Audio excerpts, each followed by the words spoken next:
Soy Manuel, tengo 68 años y soy padre de Tomás, mi único hijo, que acaba de cumplir 34. Lo crié solo desde que tenía 8, cuando su madre decidió rehacer su vida en Barcelona y lo dejó conmigo aquí, en Guadalajara, Jalisco. Nunca me quejé. Trabajaba de albañil por las mañanas y de velador en una escuela por las noches. Le cocinaba frijoles charros, le preparaba su mochila y hasta le bordaba sus nombres en las camisetas cuando iba a los campamentos. Pero lo que pasó esa tarde lo cambió todo. La boda fue en un salón caro al pie del bosque de los Colomos. Un lugar bonito, sí, con esos árboles altos que te dan sombra hasta cuando el sol se cuela entre las hojas. Era una boda elegante, llena de detalles que no entendía del todo. Centros de mesa con nombres de constelaciones, menús en francés, un trío de jazz tocando versiones de canciones que nunca había oído. Me sentí fuera de lugar desde que crucé la entrada. Con mi traje de lino beige y los zapatos recién boleados, me acomodaron en una mesa lejana, junto a unos tíos lejanos de la novia que ni sabían quién era yo. Vi a Tomás caminando entre las mesas, abrazando a todos, sonriente. Se le notaba feliz. Eso no lo niego. Su esposa, Clara, una muchacha bien, de familia de dinero, lo tenía tomado del brazo como si fuera una extensión de ella. Cuando nuestras miradas se cruzaron por primera vez, él solo alzó la mano y sonrió forzado, como si yo fuera un conocido de la oficina, no su padre. Llegó la hora de las fotos. Un fotógrafo profesional iba gritando los grupos: familia de la novia, amigos del trabajo, padrinos, abuelos, y yo esperando parado junto a la pista de baile, viendo cómo todos posaban bajo un arco de flores. Cuando por fin dijeron, foto con los papás de los novios, caminé hacia adelante con paso firme. Pero antes de llegar, Clara se me acercó con una sonrisa tensa y dijo: «Don Manuel, ¿nos hace un favor? ¿Puede esperar un momento? Ahorita tomamos una con usted». Asentí sin decir nada. Me quedé junto a una columna viendo cómo subía el papá de Clara, el señor de la Riva, un hombre que apenas habla pero ocupa mucho espacio. La mamá de ella también subió, junto con todos sus hermanos. A Tomás lo vi mirar en mi dirección y luego bajar la vista. Minutos después el fotógrafo anunció: «Listo, terminamos con las fotos formales. Todos a la pista». Yo seguía parado. Me acerqué a Tomás. Y fue entonces cuando me lo soltó, bajito, casi como si me hiciera un favor. «Papá, hoy no eres parte de la fiesta. Mejor disfruta, ¿sí?» Me quedé helado. Las palabras me golpearon en el pecho con la fuerza de un ladrillo. «Hoy no eres parte de la fiesta». Así como si fuera un repartidor de cerveza o un jardinero que se coló en la recepción. No supe qué responder. Sentí como si todos los invitados me miraran, aunque sé que nadie lo hizo. Me fui a sentar, tomé el vaso de agua frente a mí y lo sostuve durante más de media hora sin beber. Recordé la vez que le hice un pastel de chocolate para su 10º cumpleaños, aunque no teníamos horno, y lo preparé en una vaporera. La vez que vendí mi motocicleta para pagarle su primer semestre en la universidad. La vez que lo defendí frente a su maestra de secundaria que le dijo: «Tú no vas a llegar lejos». Todas esas veces donde yo fui todo lo que tenía. Pero ahí estaba, invisible. El padre que no tenía espacio en el álbum familiar. Me levanté antes del primer baile. Caminé hacia la salida sin hacer ruido. Nadie me detuvo. Afuera, la noche ya se había enfriado. Las calles de Guadalajara estaban tranquilas. Solo se escuchaba a lo lejos la música, los aplausos, las risas, todas cosas que, según mi hijo, no me correspondían esa noche. Me senté en la banca de un parque frente al salón. Saqué del saco una vieja fotografía que llevaba conmigo, una donde él tenía 5 años, disfrazado de charro, con su sombrero más grande que su cabeza. Yo estaba a su lado, con mi bigote espeso y mis ojos llenos de esperanza. La miré durante largo rato.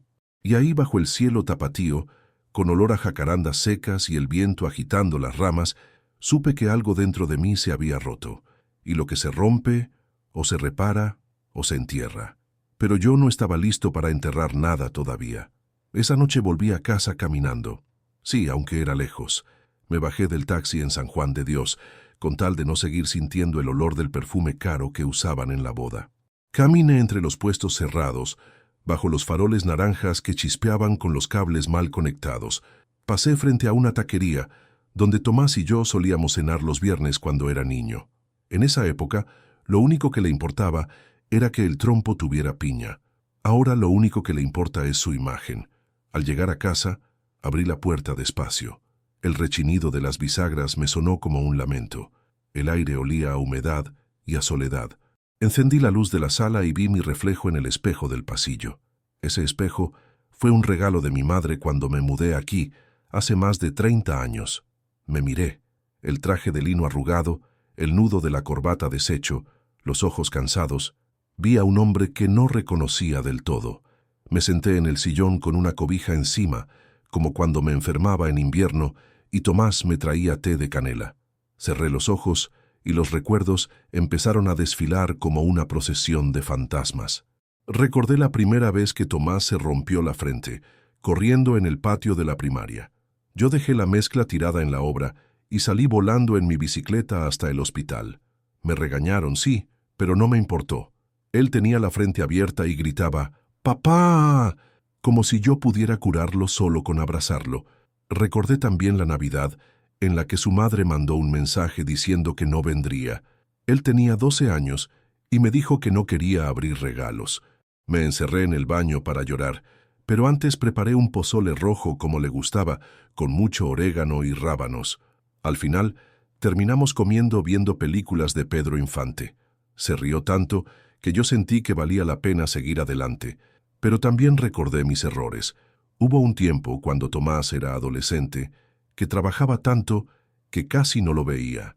Me turnaba entre la construcción y el velador de una bodega. Dormía 3 horas por día. Hubo noches en que no supe si él cenaba, si hacía la tarea, si salía con malas compañías. A veces me hablaba y yo no tenía energía para contestar. Me convertí en un proveedor, más que en un padre. Lo sé. Y luego, aquella discusión. Él tendría unos 20 años. Ya estudiaba en la universidad y empezó a hablar distinto, a cuestionarme todo. Me llamó anticuado. Dijo que yo no entendía nada del mundo moderno. Yo le grité que si tenía ropa limpia, techo y estudios, era gracias a que yo sí entendía del mundo real, ese donde se trabaja hasta sangrar. Me gritó que yo no sabía querer sin controlar. Yo le respondí con la peor frase que un padre puede decir: si tampoco me aguantas, vete con tu madre. Y se fue. Se fue un par de semanas a Barcelona, donde la madre apenas tenía espacio para él entre sus viajes, su nuevo marido y sus otras prioridades. Cuando volvió, nunca fue el mismo. Había algo en su mirada, una distancia, como si me perdonara por obligación, no por amor. Abrí la caja de madera donde guardo mis papeles importantes. Entre recibos de luz y actas de nacimiento, tenía guardadas las cartas que él me escribió en la primaria. Papá, eres mi héroe. Papá, cuando sea grande quiero ser como tú. Las leí una por una, con las manos temblorosas. ¿Cómo pasamos de eso a que yo no sea parte de su boda? Se hizo de madrugada. El barrio estaba en silencio, apenas el maullido de un gato al fondo y el zumbido de los cables de alta tensión. Me levanté con esfuerzo, fui a la cocina y calenté un poco de leche con canela. Tomás odiaba la leche caliente. Siempre decía que olía raro. Yo le respondía que olía a infancia, y él reía. Esa risa ya no existe, al menos no conmigo. Me acerqué al ventanal del patio. Las plantas estaban descuidadas. El limonero ya no daba frutos. Como yo, pensé. Miré el reflejo de la luna en la cubeta vieja que usaba para regar. Me sentí más solo que nunca, y sin embargo, dentro de mí, algo empezó a agitarse. No era enojo, no todavía. Era una sensación más sutil, injusticia, un pensamiento que no me dejaba dormir. ¿Cómo alguien puede decidir que su propio padre no es parte de su historia? Así, de un día para otro. Esa noche no dormí. Me quedé en el sillón con la manta hasta la barbilla, viendo cómo se colaba la luz azul del amanecer por entre las persianas. En algún momento, cerré los ojos y soñé con la voz de Tomás, de niño, diciéndome: ¿me llevas en la bici, papá?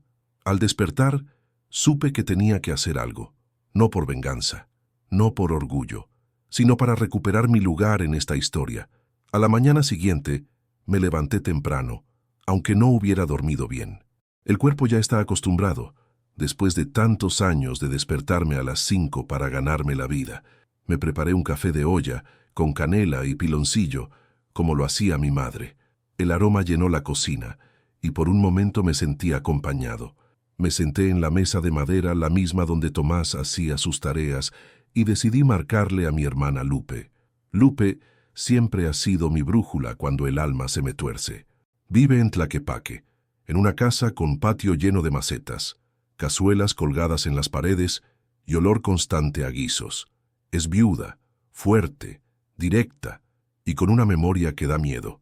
Cuando respondí a su saludo con un simple «Hola, soy yo», su silencio fue suficiente para saber que ya sabía. «¿Cómo te fue en la boda?», preguntó con voz seca pero no indiferente. «Mal», dije. «Me humillaron, Lupe. Tomás me borró de todo. No salgo en una sola foto. Me dijo que no soy parte de la fiesta. Como si fuera un extraño. Hubo un silencio largo. Luego escuché cómo cerraba una ventana. «Manuel, ¿quieres que te diga la verdad? Esto no empezó ayer. Lo sé, pero no entiendo cómo llegamos a esto. Si yo lo crié, Lupe. Yo lo levanté solo. ¿Qué hice tan mal?». Ella suspiró. Luego dijo algo que me sacudió hasta los huesos. «Lo que hiciste fue estar ahí cuando su madre no quiso. Y eso a veces también molesta». Me quedé callado. No entendía. «Desde que Tomás era niño», continuó, «Marcela siempre supo cómo manipularlo. Le mandaba cartas diciéndole que la distancia era por tu culpa, que tú no la dejabas acercarse.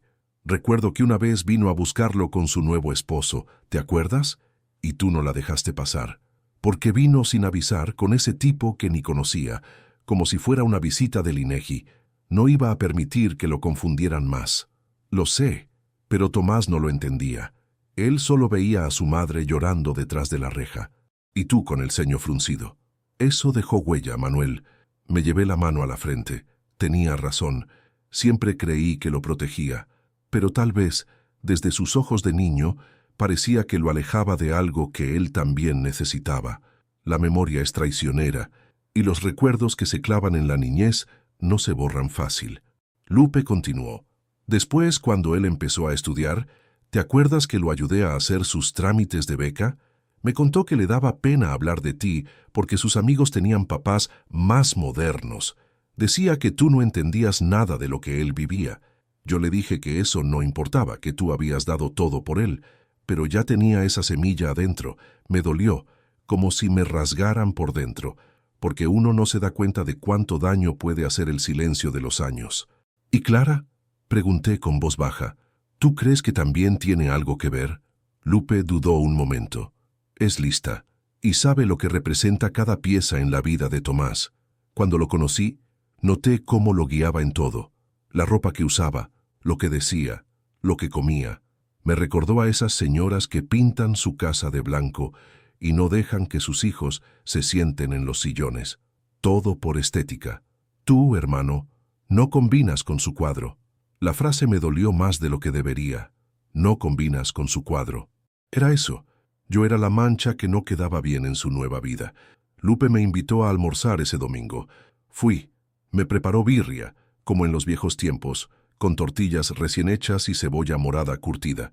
Mientras comíamos en su patio, con el sonido de las campanas de la iglesia cercana y el sol filtrándose por los barrotes, me sentí niño otra vez.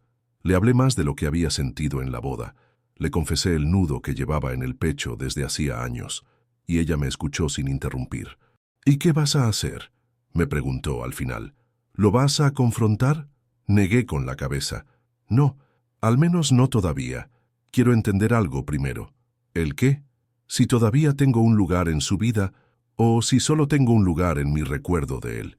Lupe se quedó mirando su plato. Luego me dijo algo que me acompañaría durante mucho tiempo.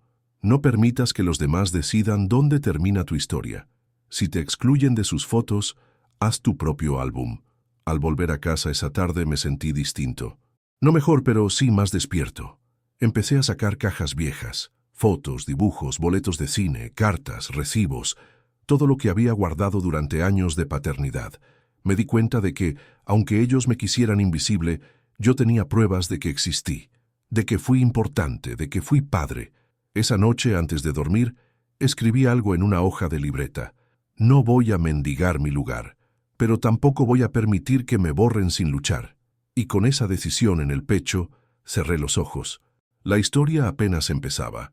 El domingo siguiente me llegó por WhatsApp una invitación del tío Antonio, hermano de Marcela, mi ex esposa, para una comida íntima y familiar para celebrar la boda.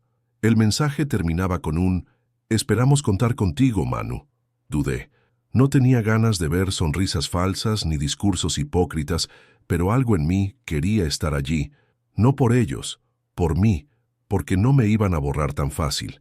La comida fue en una terraza en Zapopan, de esas que alquilan con inflables para los niños y toldos blancos que brillan demasiado con el sol. Cuando llegué, Clara me saludó con un beso en la mejilla, tenso, como quien saluda al primo lejano que llega sin aviso.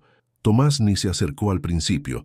Estaba junto a la mesa de bebidas, rodeado de amigos de su trabajo, hablando de cosas que no entendía, inversiones, startups, estrategias de escalabilidad. Me senté junto a Lupe, que también había sido invitada. Llevaba un vestido color vino y unos lentes de sol enormes. En cuanto me vio, me agarró la mano y me dijo al oído, «No permitas que te reduzcan. Siéntate como si esta fuera tu casa». Lo intenté. Respiré hondo. Pedí una cerveza. Vi a mi alrededor. Todos hablaban como si yo no existiera, como si el viejo con traje arrugado fuera el mesero. Las mesas estaban decoradas con fotos de Tomás y Clara, en París, en la nieve, en restaurantes. Ninguna de su infancia, ninguna conmigo. Llegó el momento de los brindis. Primero habló el señor de la Riva, el padre de Clara. Con su voz pausada y tono solemne dijo, «Estamos orgullosos de Tomás, un joven brillante, de valores, trabajador, ahora parte de esta familia que lo recibe con los brazos abiertos». Todos aplaudieron. Luego pasó Clara. Agradeció a todos por estar allí. Dijo que Tomás era un hombre hecho a sí mismo. Esa frase me perforó. ¿Hecho a sí mismo? ¿Y yo qué fui? ¿Un accesorio? ¿Un pie de página? Después pasaron varios amigos. Uno dijo, «Tomás siempre fue el más inteligente del grupo. Lo admiramos mucho». Otro soltó, «A Clara le tocó la lotería con él. Tiene una historia de vida admirable. Un ejemplo de superación». Lupe se acercó a mi oído. «Ya van 5 brindis y nadie te nombra. Ni uno». Asentí. Lo sentía como piedras acumulándose en el estómago. Entonces alguien, una prima de Clara, me vio y dijo, «¿Y usted es?» «El padre», respondí sin dudar. «Soy el padre de Tomás». Ella sonrió incómoda. «Ah, perdón, pensé que era uno de los padrinos de algo».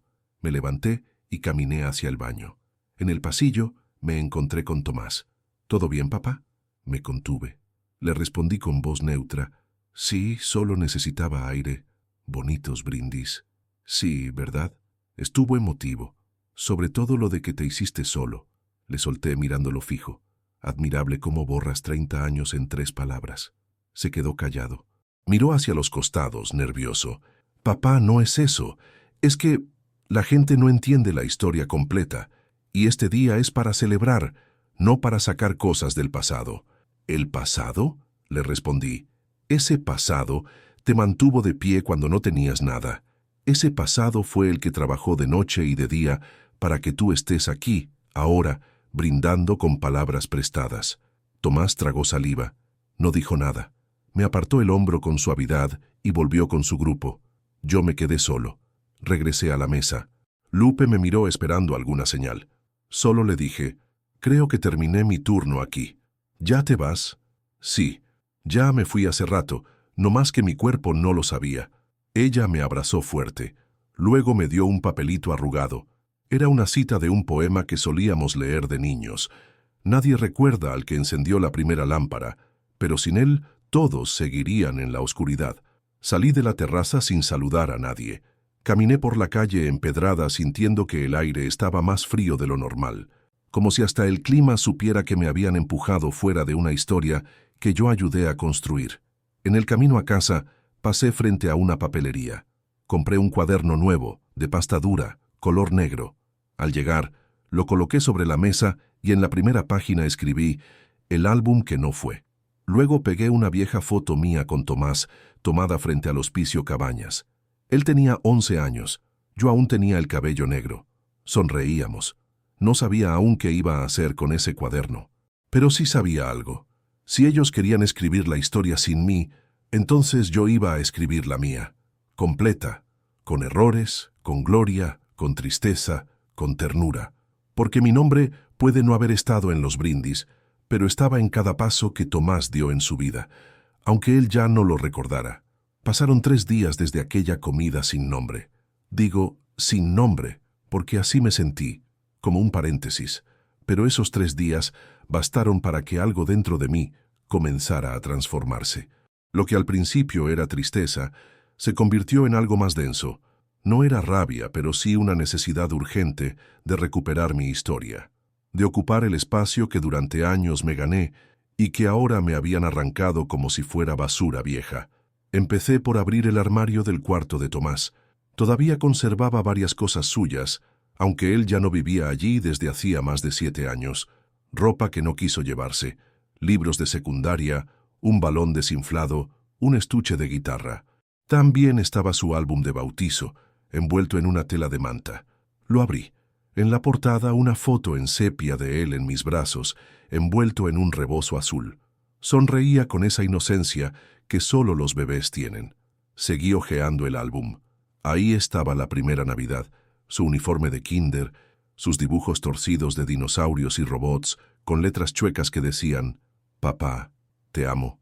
Cada página era una prueba, una defensa contra el olvido, y entonces lo decidí. Si me iban a eliminar de la versión oficial, yo iba a crear una versión alternativa, no para convencer a nadie, sino para no olvidar yo mismo, porque uno no deja de existir cuando los demás lo ignoran. Uno deja de existir cuando se olvida a sí mismo. Fui al tianguis del Baratillo ese domingo. Caminé entre puestos de antigüedades, chucherías, fotos ajenas, libros usados.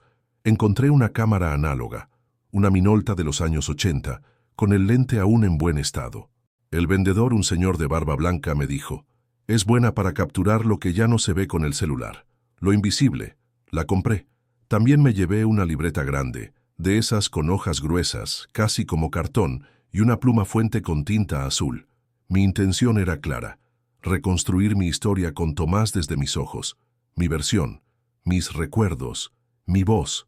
Empecé por la infancia. Busqué fotos, recortes, escribí fechas y anécdotas.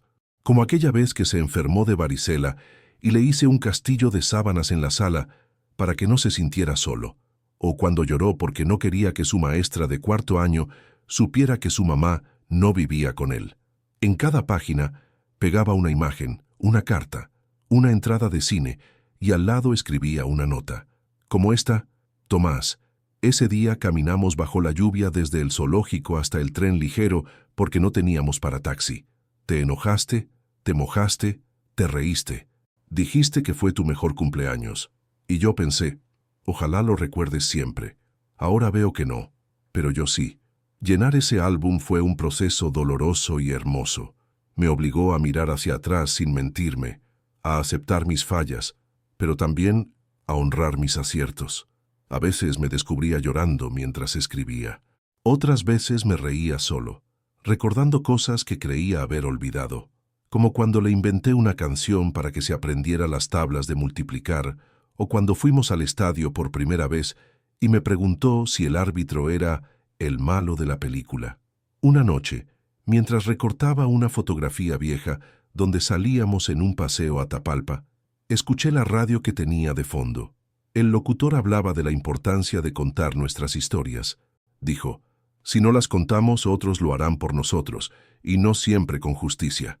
Esa frase me caló hondo, porque eso era lo que me estaban haciendo, contar mi historia sin justicia, recortar mi presencia para que encajara en una narrativa más cómoda, más elegante, más digerible. Yo no era cómodo. Yo era el padre que hizo lo que pudo con lo que tuvo, el que no tenía licenciatura, ni sabía inglés, ni entendía de marketing digital, pero sí sabía amar. Amar a su hijo con todo, sin condiciones, sin contratos. Al final de la semana, el álbum tenía más de 30 páginas. Era tosco, artesanal, pero lleno de alma. En la última página dejé un espacio en blanco y escribí debajo, Aquí irá la última foto. La de la reconciliación o la del adiós, lo que venga primero. Guardé el álbum en una caja de cartón junto con la cámara y varios rollos sin usar. Lo escondí en el fondo del armario, detrás de una cobija vieja.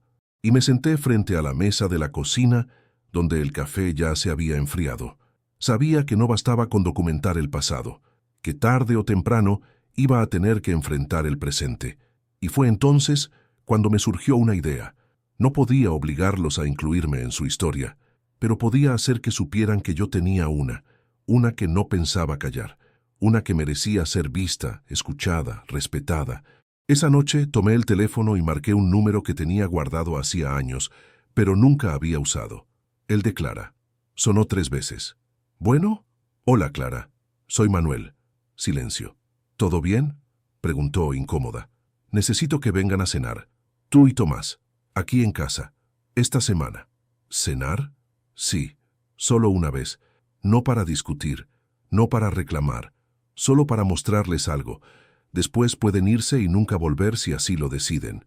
Pero antes, necesito que escuchen mi versión. Clara dudó. Luego respondió. Está bien. El jueves. Aquí los espero. Colgué. Respiré profundo. Me quedaban 4 días para preparar una cena, pero no era solo una comida. Era mi despedida o mi declaración de guerra silenciosa, y cualquiera de las dos merecía estar bien servida. El jueves amaneció con el cielo gris, cubierto por nubes pesadas que amenazaban tormenta. Guadalajara tiene esa manera particular de oler antes de que llueva, a tierra caliente, a polvo húmedo, a recuerdos que se revuelven. Abrí las ventanas y dejé que entrara el aire. Iba a necesitar toda la claridad posible para esa noche.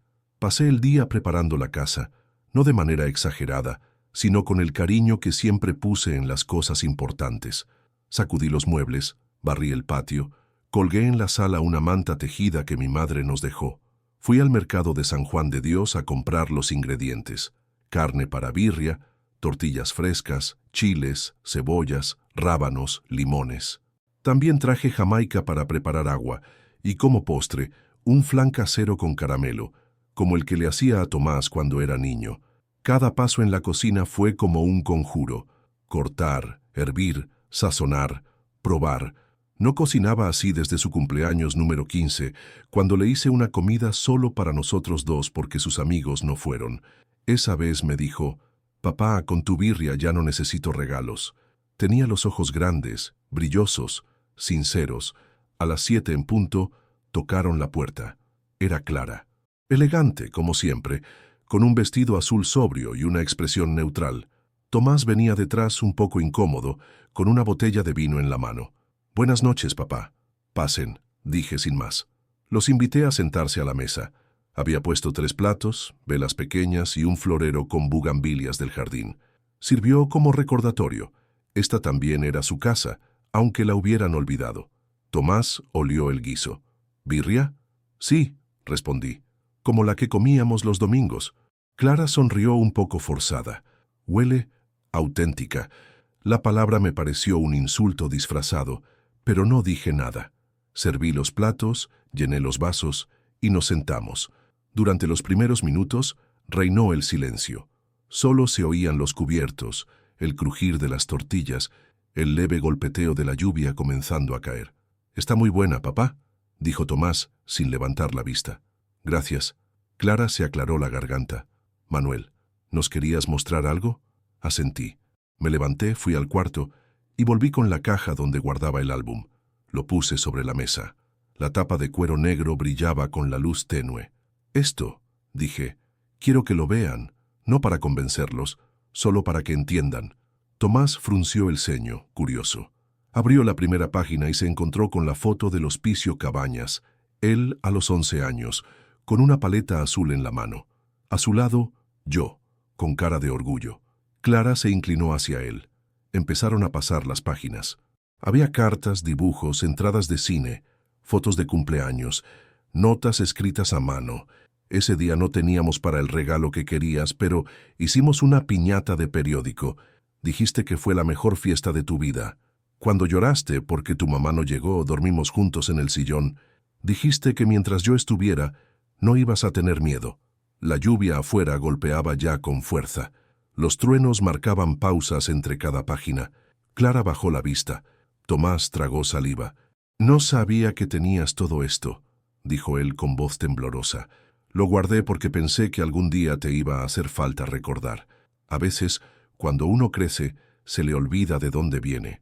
Y si no tienes testigos, te lo pueden cambiar». Tomás cerró el álbum.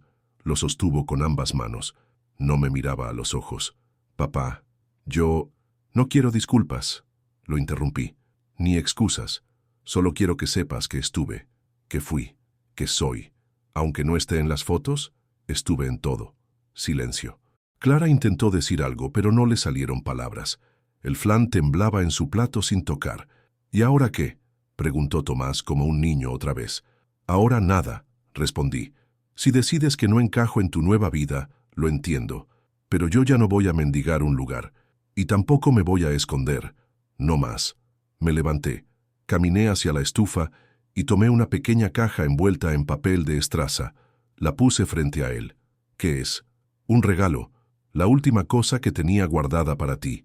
Tomás lo abrió. Era su primer dibujo, el que me hizo cuando tenía 5 años. Un monito de palitos con un sombrero y bigote. Decía: «Mi papá, el más fuerte del mundo». Él lo miró por largo rato. Luego, sin decir palabra, lo guardó en su bolsillo. Se hizo tarde. La lluvia no cedía. Tomás se levantó. «Gracias por la cena, papá. Por todo. Cuídense». Salieron sin abrazos, sin promesas. Solo un gesto. Tomás puso la mano sobre mi hombro antes de cruzar la puerta. Pequeño, pero sincero. Apagué las velas. Lavé los platos. Guardé el álbum. Esa noche no lloré. Tampoco sonreí. Pero por primera vez en mucho tiempo, sentí que había cerrado una puerta sin que me la cerraran en la cara. Y eso, para mí, ya era una victoria. Pasaron 2 semanas desde aquella cena. No hubo llamadas, no hubo mensajes, ni de Tomás ni de Clara, pero no me sentí vacío. Todo lo contrario. Por primera vez en años, me sentía liviano, como si ya no caminara con piedras en los bolsillos. Porque al final no se trataba de que mi hijo me perdonara. Se trataba de que yo mismo me reconociera, me devolviera el lugar que había permitido que me quitaran. Una mañana, mientras compraba pan dulce en la panadería de don Javier, ese conchas que crujen de verdad, no de las que saben a plástico, me encontré con Martín, mi amigo del mercado. Él fue mi compadre en los tiempos en que vendía tamales los fines de semana para pagarle a Tomás la preparatoria privada. «¿Cómo sigues, Manuel?», me preguntó dándome una palmada en la espalda. «Bien, mejor de lo que pensaba». «Pues te ves distinto, compa, más firme, ¿ya ves? Nada como decir lo que uno siente para que no se le pudra el corazón». Asentí, y sin pensarlo le dije: «¿Sabes qué? Quiero hacer una fiesta». Martín levantó una ceja. «¿Fiesta?» «Sí, para mí, para celebrar que sigo aquí. No un cumpleaños, ni un aniversario, solo una fiesta porque sí». Se quedó en silencio. Luego soltó una carcajada. «Eso, chingá. Ya era hora». Y así empezó todo. La noticia corrió como pólvora. Los del mercado me ofrecieron las mesas. Don Chema, el carnicero, dijo que él ponía la carne para la barbacoa. Rosario, la señora de los quesos, trajo litros de tepache y 2 garrafones de agua de horchata. Lupe, mi hermana, se encargó de decorar el patio con banderines de papel picado que ella misma recortó. Y yo cociné.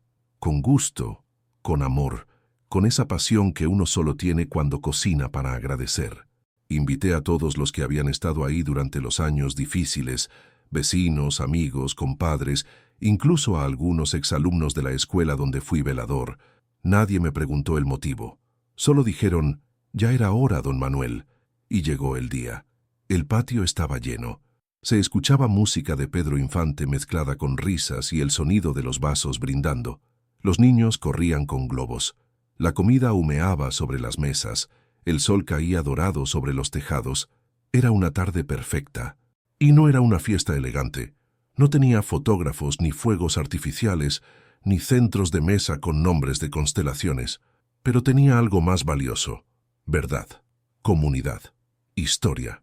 Tomé el micrófono prestado de Martín y con voz fuerte dije: «Gracias por venir. Esta fiesta no es para celebrar un logro, es para celebrar que aquí sigo, que no me borraron, que valgo, que todos los que estamos aquí, con nuestras cicatrices y nuestras canas, tenemos derecho a ser vistos. Gracias por recordarme que pertenezco. Los aplausos me envolvieron. Algunos lloraban, otros gritaban ¡Salud! Yo solo sonreí. Y entonces, como en las películas, pasó lo que no esperaba. Tomás apareció. Venía solo, sin Clara, sin flores, sin pretextos. Traía en la mano una foto enmarcada. Me acerqué. Él me la entregó en silencio. Era la foto del álbum, aquella del Hospicio Cabañas. La misma, pero con una diferencia. Tenía un letrero abajo que decía, «Gracias por estar cuando nadie más estuvo». «Lo siento, papá». Nos miramos. Su cara estaba pálida, pero sus ojos firmes. «¿Puedo pasar?», preguntó. Yo respiré profundo. Vi mi fiesta, vi mi gente, vi todo lo que había construido, y le respondí, «Puedes entrar, claro, pero hoy tú no eres parte de la fiesta». No lo dije con odio, lo dije con dignidad, porque él necesitaba sentir lo que yo sentí, y porque no se trata de hacer daño, sino de poner límites, de enseñar con el ejemplo que el amor también se defiende. Tomás bajó la mirada. No dijo nada. Se quedó parado unos segundos, luego se giró y se fue. Yo volví a mi silla. Me serví otro plato. Lupe me abrazó por la espalda. «¿Estás bien?» «Sí, mejor que nunca». Ese día entendí que la venganza más justa no es el castigo ni el desprecio, es la reconstrucción, es mostrar que seguimos de pie, que no nos quebraron, que valemos sin tener que rogar, es mirar a quien te despreció y no desearle mal, pero tampoco cederle el poder de herirte. Esa noche, mientras los últimos invitados se iban y el cielo se llenaba de estrellas, me senté solo en el patio con una taza de café. Escuché los grillos, olí la tierra mojada por el rocío, sentí la brisa leve, y en voz baja me dije a mí mismo, no fui parte de su fiesta, pero hoy esta sí fue la mía, y por fin pude cerrar los ojos en paz.